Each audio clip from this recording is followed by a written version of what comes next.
Hi friends. రీసెంట్‌గా బెంగుళూరులో విధాన సౌధ చూడడానికి వెళ్ళాము. అక్కడ ఇంతకుముందయితే లోపలికి రానిచ్చేవాళ్ళు.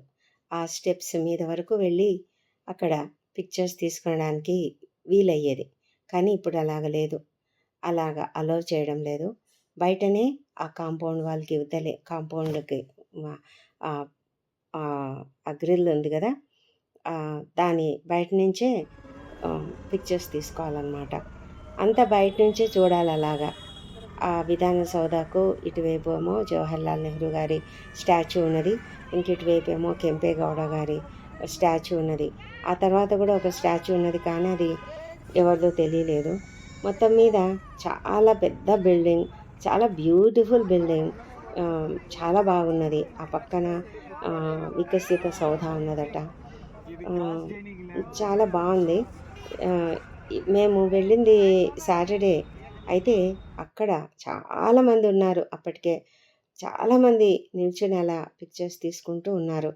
నిజంగా కొన్ని కొన్ని అద్భుతమైన విషయాలు మన భారతదేశ చరిత్ర మనం జ్ఞాపకం చేసుకుంటే, మరి ఈ ఏరియా అంటే ఈ మైసూరు ఇవన్నీ కూడా కృష్ణదేవరాయలు పాలించిన పరిపాలించినటువంటి ఈ ప్రదేశాలలో ఇంకా కొంతమంది ఈ కెంపేగౌడ లాంటి వ్యక్తులు అంటే ఈ కర్ణాటకలో బెంగుళూరు ఆ ప్రాంతాన్ని అభివృద్ధి చెందించినటువంటి రాజుగారు. ఇలా అనేక మందిని గురించి మనము చరిత్ర తెలుసుకోవడం ఎంతో సంతోషకరంగా ఉంటుంది కదా! మనకు చాలా విషయాలంటే తెలియని విషయాలు మనం తెలుసుకున్నప్పుడు ఆనందంగా ఉంటుంది.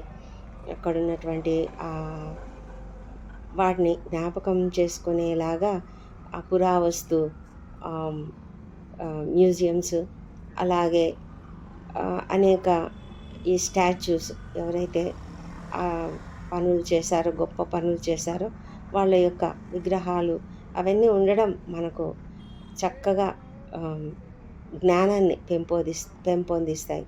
ఈ లోకపు జ్ఞానము మనకు అవసరమే కదా! ఈ లోకపు జ్ఞానం కొరకు మనం ఇవన్నీ చూసినప్పుడు కొన్ని కొన్ని తెలుసుకుంటే మనకు కూడా సంతోషంగా ఉంటుంది. ఈ ప్లేసెస్‌కి వెళ్ళినప్పుడు మాకు కూడా సంతోషంగా అనిపించింది. మరి నిజమే కదా! అక్కడ government's work is God's work అని రాయబడింది. కానీ నిజంగా జరుగుతుందా ఇలాగా? ఈ లోకంలో ఓసారి ఆలోచిస్తే తమాషాగా అనిపిస్తుంది కదా! Anyway, thank you for watching.